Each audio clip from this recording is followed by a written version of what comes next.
प्यारे बच्चों, आज हम कक्षा 10 का चैप्टर नंबर 13 करेंगे। विद्युत धारा के चुंबकीय प्रभाव। हमारा ये लेसन है बच्चों, विद्युत धारा के चुंबकीय प्रभाव। देखिए, इस लेसन से संबंधित हम कुछ मेन टॉपिक पढ़ेंगे। ये लेसन जो बच्चों चुंबक से संबंधित है। चुंबक वह पदार्थ है जो लौ और लौ युक्त चीज़ों को अपनी ओर आकर्षित करती है। चुंबक के गुण। प्रत्येक चुंबक के दो ध्रुव होते हैं, उत्तरी ध्रुव, दक्षिणी ध्रुव। समान ध्रुव एक दूसरे को प्रतिकर्षित करते हैं, असमान ध्रुव एक दूसरे को आकर्षित करते हैं। स्वतंत्र रूप से लटकाई हुई चुंबक लगभग उत्तर दक्षिण दिशा में रुकती है। उत्तरी ध्रुव उत्तर दिशा की ओर संकेत करता है, जबकि दक्षिणी ध्रुव दक्षिण की ओर संकेत करता है। ये चुंबक है बच्चों। N और S दो सिरे हैं इसके। ये उत्तरी ध्रुव है और ये दक्षिणी ध्रुव है। चुंबकीय क्षेत्र। चुंबक के चारों ओर का वह क्षेत्र जिसमें चुंबक के बल का सहसूसन किया जाता है या अनुभव किया जाता है। जहाँ पर चुंबक के बल का अनुभव किया जाए उसे चुंबकीय क्षेत्र कहा जाता है। चुंबकीय क्षेत्र का SI मात्रक टेस्ला होता है। चुंबकीय क्षेत्र में परिमाण और राशि दोनों होती हैं। चुंबकीय क्षेत्र को दिक्सूचक की सहायता से समझा जा सकता है। दिक्सूचक होता है बच्चों दिशा सूचक। दिक्सूचक की सुई स्वतंत्र लटकी हुई एक छड़ चुंबक होती है। चुंबकीय क्षेत्र रेखाओं के गुण। चुंबकीय क्षेत्र रेखाएं उत्तरी ध्रुव से प्रकट होती हैं और दक्षिणी ध्रुव पर विलीन हो जाती हैं। तो जो ये देख सकते हैं, उत्तरी ध्रुव से ये निकलती हैं और दक्षिणी ध्रुव की तरफ ये चलती हैं। अक्षेत्र रेखाएं बंद वक्र होती हैं। प्रबल चुंबकीय क्षेत्र में रेखाएं अपेक्षाकृत अधिक निकट होती हैं। दो रेखाएं कभी कहीं भी एक दूसरे को प्रतिच्छेद नहीं करती, क्योंकि यदि वे प्रतिच्छेद करती हैं तो इसका अर्थ है कि एक बिंदु पर दो दिशाएं जो संभव नहीं है। दो दिशाएं होंगी जो संभव नहीं है। चुंबकीय क्षेत्र की प्रबलता को क्षेत्र रेखाओं की निकटता की कोटि द्वारा दर्शाया जा सकता है। छड़ चुंबक का चुंबकीय क्षेत्र। ये छड़ चुंबक आप देख रहे हैं और इसमें नॉर्थ सिरे से साउथ सिरे की तरफ चुंबकीय क्षेत्र रेखाओं की दिशा आप देख सकते हैं। हैंस क्रिश्चियन ओरेस्टेड वह पहला व्यक्ति था जिसने पता लगाया था कि विद्युत धारा चुंबकीय क्षेत्र उत्पन्न करती है। दक्षिण हस्त अथवा दायां हस्त अंगुष्ठ नियम। कल्पना कीजिए कि आप अपने दाहिने हाथ में धारावाही चालक को इस प्रकार पकड़े हो कि आपका अंगूठा विद्युत धारा की ओर संकेत करता है, तो आपकी अंगुलियां चालक के चारों ओर चुंबकीय क्षेत्र की दिशा को बताएंगी। तो ये देख सकते हैं आप, ये घुमावदार रूप में उंगलियां जो हैं चुंबकीय क्षेत्र को बताएंगी। सीधे चालक से विद्युत धारा प्रवाहित होने के कारण चुंबकीय क्षेत्र। चुंबकीय क्षेत्र चालक के हर बिंदु पर संकेंद्री वृत्तों द्वारा दर्शाया जा सकता है। चुंबकीय क्षेत्र की दिशा दक्षिण हस्त अंगुष्ठ नियम या दिक्सूचक से ज्ञात की जा सकती है। चालक के नज़दीक वाले वृत्त निकट होते हैं। चुंबकीय क्षेत्र जो है वो विद्युत धारा के अनुक्रमानुपाती होता है। ये अनुक्रमानुपाती का चिन्ह होता है बच्चों।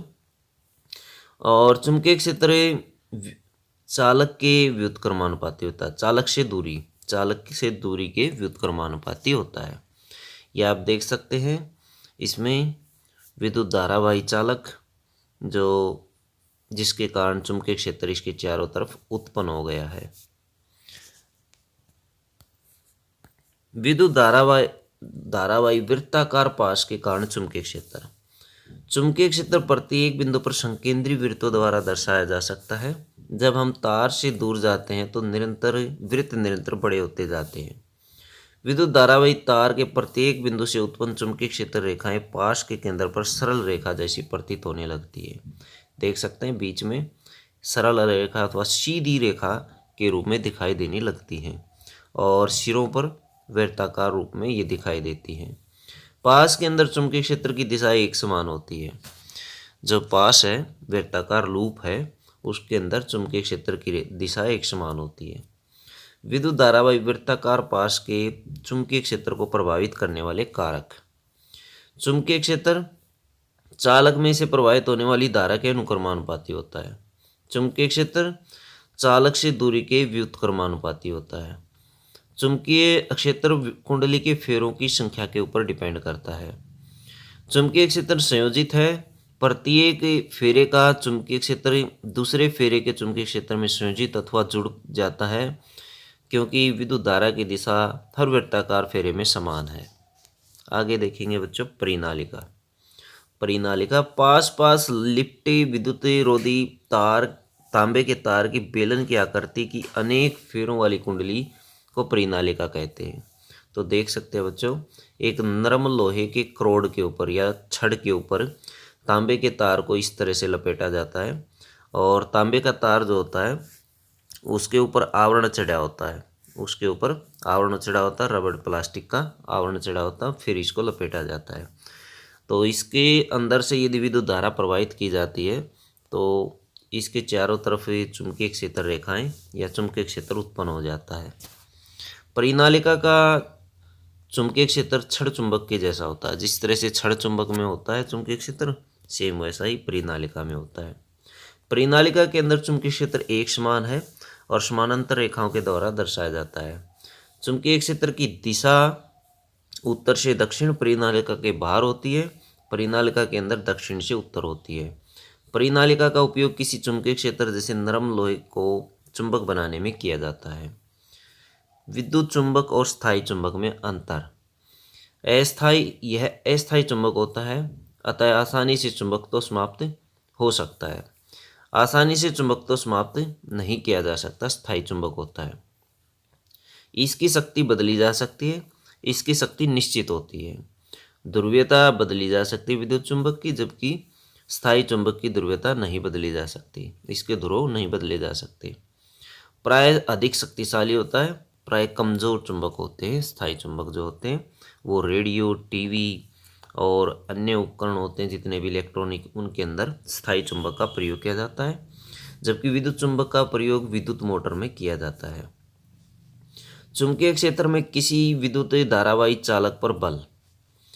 आंद्रे मेरी एम्पियर ने प्रस्तुत किया कि चुंबक भी किसी विद्युत धारावाही चालक पर परिमाण में समान परंतु दिशा में विपरीत बल आरोपित करता है। चालक में विस्थापन उस समय अधिकतम होता है जब विद्युत धारा की दिशा चुंबकीय क्षेत्र की दिशा के लंबवत होती है।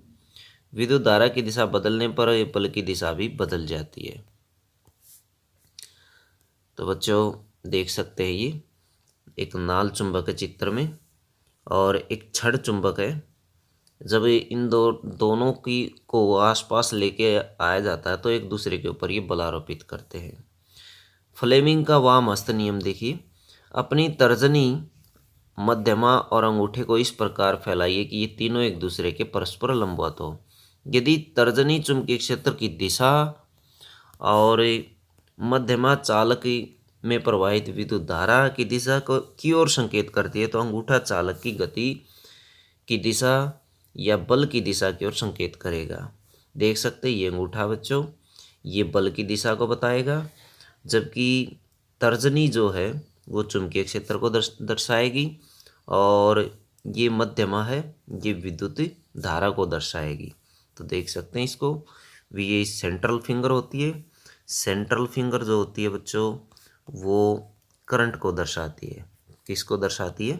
करंट को। C4 करंट और C4 सेंट्रल। फर्स्ट फिंगर जो होती है बच्चों, first finger, first F for first और F फॉर फील्ड। फील्ड होता है चुंबकीय क्षेत्र, मैग्नेटिक फील्ड। तो बच्चों ये इसको मैग्नेटिक फील्ड अथवा चुंबकीय क्षेत्र को दर्शाती है। अंगूठा चालक की दिशा को दिखाएगा। मानव शरीर के हृदय व मस्तिष्क में महत्वपूर्ण चुंबकीय क्षेत्र होता है MRI। MRI होती है मैग्नेटिक रेजोनेंस इमेजिंग।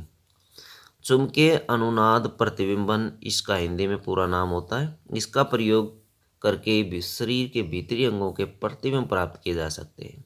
गैल्वेनोमीटर एक ऐसी युक्ति है जो परिपथ में विद्युत धारा की उपस्थिति संसूचित करता है या उसको दर्शाता है। यह धारा की दिशा को भी दर्शाता अथवा संसूचित करता है। वैद्युत चुम्बकीय प्रेरण।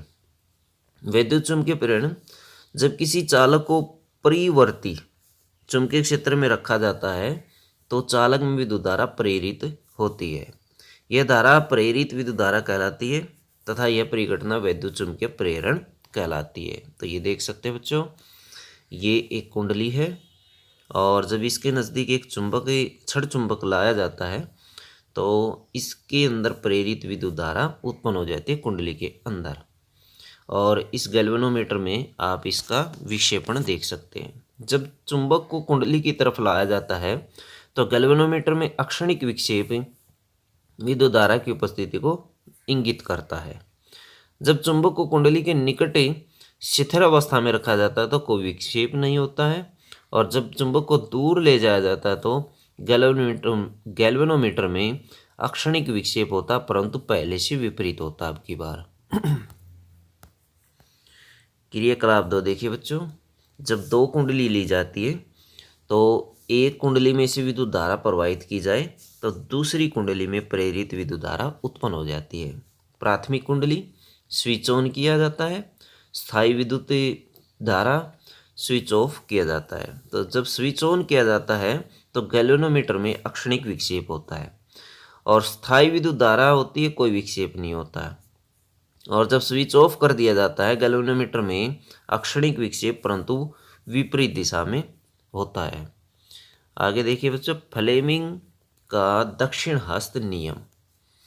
फ्लेमिंग का दक्षिण हस्त नियम, अपने दाहिने हाथ की तर्जनी, मध्यमा और अंगूठे को इस प्रकार फैलाइए कि तीनों एक दूसरे के लंबवत हो। यदि तर्जनी चुंबकीय क्षेत्र की दिशा और अंगूठा चालक की दिशा की ओर संकेत करता है तो मध्यमा चालक में प्रेरित विद्युत धारा को दर्शाती है। जिस तरह से आपने फ्लेमिंग का वाम हस्त का नियम किया था उसी तरह से फ्लेमिंग का दाएं हाथ का नियम है। बाएं हाथ का नियम और दाएं हाथ के नियम में एक थोड़ा सा अंतर है। यहाँ जो विद्युत धारा है वो प्रेरित विद्युत धारा है। यहाँ कौन सी विद्युत धारा बच्चों? प्रेरित विद्युत धारा है, जबकि वहाँ पर विद्युत धारा थी। बाकी चुंबकीय क्षेत्र भी वही है, चालक की गति भी वही है। यह जो नियम होता है बच्चों जनित्र अथवा जनरेटर की कार्यप्रणाली का सिद्धांत है। प्रेरित विद्युत धारा की दिशा ज्ञात करने के काम ये आता है। प्रत्यावर्ती धारा अथवा एसी करंट आपने सुना होगा, अल्टरनेटिंग करंट। जो विद्युत धारा समान समय अंतराल के पश्चात अपनी दिशा परिवर्तित कर लेती है उसे प्रत्यावर्ती धारा कहते हैं।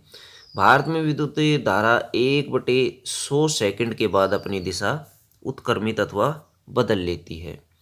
समय अंतराल 1/100 प्लस 1/100 1/50 सेकंड जो होता है वो समय काल होता है इसका। आवृत्ति होती है बच्चों 1 समय अंतराल 1/50 बराबर 50 हर्ट्ज। हर्ट्ज जो होता है वो आवृत्ति का मात्रक होता है। लाभ, प्रत्यावर्ती धारा को सुदूर अथवा दूर स्थानों पर बिना अधिक ऊर्जाक्षय के प्रेषित अथवा भेजा जा सकता है। हानि, प्रत्यावर्ती धारा को संचित नहीं किया जा सकता। दिष्ट धारा अथवा डीसी करंट बच्चों, जो विद्युत धारा अपनी दिशा परिवर्तित नहीं करती दिष्ट धारा कहलाती है। दिष्ट धारा को संचित कर सकते हैं, सुदूर स्थानों पर प्रेषित करने में ऊर्जा का क्षय ज़्यादा होता है। इसके स्रोत होते हैं बच्चों सेल होते हैं, घड़ियों के अंदर जो सेल डाले जाते हैं, बैटरियां होती हैं, इन्वर्टर बैटरी होती है, संग्राहक सेल होती हैं। तो ये इसके स्रोत हैं। घरेलू विद्युत परिपथ। घरेलू विद्युत परिपथ 3 प्रकार की तारे प्रयोग में लाए जाते हैं। इसमें धनात्मक, ऋणात्मक और भूसंपर्क तार। विद्युत में तार, उदासीन तार, भूसंपर्क तार। विद्युत में तार लाल विद्युत रोधी आवरण चढ़ा होता है और उदासीन के ऊपर काला आवरण होता है, जबकि भूसंपर्क तार के ऊपर हरा होता है, ये हरे रंग की होती है बच्चों। भारत में विद्युत में तार और उदासीन तार के बीच 220 वोल्ट का विभवांतर होता है। खंभा, मुख्य आपूर्ति, उसके बाद फ्यूज लगाया जाता है, फिर विद्युत मीटर लगाया जाता है, और उसके बाद वितरण बक्स, और फिर पृथक परिपथ। तो बच्चों ये जो है आप चित्र देख रहे हैं, ये चित्र किसका है? घरेलू परिपथ का है। ये एग्जाम में पूछा जाता है। घरेलू परिपथ का चित्र बनाइए। देखिए एक भूसंपर्क तार होती है जो हरे कलर को दिखाती है, हरे कलर की होती है, और इसका कनेक्शन सब जगह होता है। मेन और विद्युत में तार होती है जो धनात्मक शो करती है, धनात्मकता। ये देख सकते हैं आप, लाल कलर की तार। सबसे पहले फ्यूज से इसको कनेक्ट कर दिया जाता है, फिर मीटर से कनेक्ट कर दिया जाता है, और फिर घर में जो वितरण बॉक्स होता है वहाँ इसको पहुँचा दिया जाता है, और वहाँ से विभिन्न कक्षों में इसको पहुँचा दिया जाता है, विभिन्न कमरों में इसको पहुँचा दिया जाता है। उदासीन तार काले रंग की आप देख रहे हैं। भूसंपर्क तार, यदि सादित्र के धात्विक आवरण से विद्युत धारा का क्षरण होता है तो यह हमें विद्युत आघात से बचाता है। यह धारा के क्षरण के समय अल्प प्रतिरोध पथ प्रदान करता है। लघु पतन अथवा शॉर्ट सर्किट, जब अचानक विद्युत में तार या वह उदासीन तार दोनों सीधे संपर्क में आते हैं तब ये लघु पतन अथवा शॉर्ट सर्किट होता है। परिपथ में प्रतिरोध कम हो जाता है। अतिभारण हो सकता है। अतिभारण क्या होता है? जब विद्युत तार की क्षमता से ज़्यादा विद्युत धारा खींची जाती है तो अतिभारण पैदा होता है। ये कैसे होता है? जब एक ही सॉकेट से अधिक संधारित्रों को, अधिक उपकरणों को जोड़ दिया जाता है। कारण देखिए, आपूर्ति वोल्टता में दुर्घटनावश होने वाली वृद्धि। एक ही सॉकेट से बहुत अधिक संधारित्रों को संयोजित करना अथवा जोड़ना। सुरक्षा युक्तियाँ, शॉर्ट सर्किट से बचने के लिए कुछ सुरक्षा युक्तियाँ अपनाई जाती है बच्चों, जैसे विद्युत फ्यूज, भूसंपर्क तार, और MCB मिनिएचर सर्किट ब्रेकर। तो बच्चों ये थे आपके इस लेसन से संबंधित मुख्य तथ्य। आगे हम अगली वीडियो में इस लेसन से संबंधित क्वेश्चन करेंगे।